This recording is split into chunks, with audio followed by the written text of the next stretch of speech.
একদম উড়ায় ফেলবে, উড়ায়। আমি অনেক এক্সাইটেড। আমার মনে হচ্ছে যে এখন যদি আমি 100 তলা থেকে লাফ দিতে পারতাম আমার আরো বেশি হ্যাপি লাগতো। তো এখন আপাতত অপশন হচ্ছে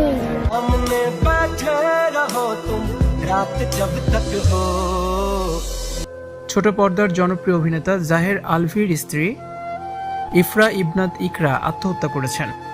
এই খবরে স্তম্ভিত বাকরুদ্ধ সবাই। শোবিজ অঙ্গনে শোকের ছায়া নেমে এসেছে। ভিউয়ার্স, পুরো ভিডিওটি শুরু থেকে শেষ পর্যন্ত দেখে অবশ্যই আপনার মূল্যবান মতামতটি জানিয়ে দিন। মিরপুর ডিওএইচএস নিজ বাসায় আত্মহত্যা করেছেন ছোট পর্দার জনপ্রিয় অভিনেতা জাহের আলভির স্ত্রী। আলভির শ্বশুর বাড়ির পক্ষ থেকে আত্মহত্যার খবরটি নিশ্চিত করা হয়েছে। জানানো হয়, দুপুর 1:30টার দিকে নিজ বাসায় আত্মহত্যা করেছেন আলভির স্ত্রী ইকরা। এরপর হাসপাতালে নিলে তাকে মৃত ঘোষণা করা হয়। এখন আইনি প্রক্রিয়া চলমান রয়েছে। তবে কেন এবং কী কারণে আত্মহত্যার পথ বেছে নিয়েছেন ইকরা, অনেক গুঞ্জনই শোনা যাচ্ছে।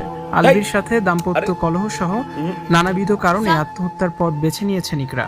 আলভি এই মুহূর্তে নেপালে অবস্থান করছেন, যে কারণে সন্দেহ আরো ঘনীভূত হচ্ছে।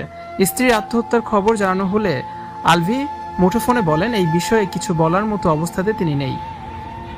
কেন ইকরা এমন পথ বেছে নিয়েছেন তিনি কিছুই বুঝতে পারছেন না।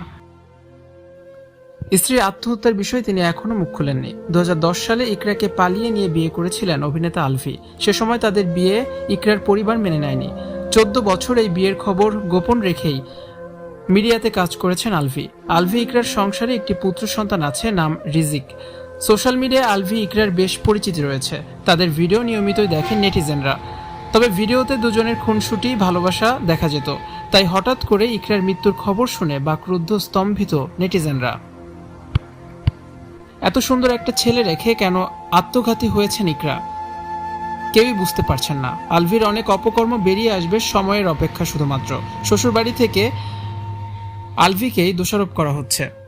ভিউয়ার্স, এই বিষয়ে আরও ভিডিও দেখতে অবশ্যই আমাদের সাথে থাকুন। ভিডিওটি বেশি বেশি করে শেয়ার করার অনুরোধ রইল।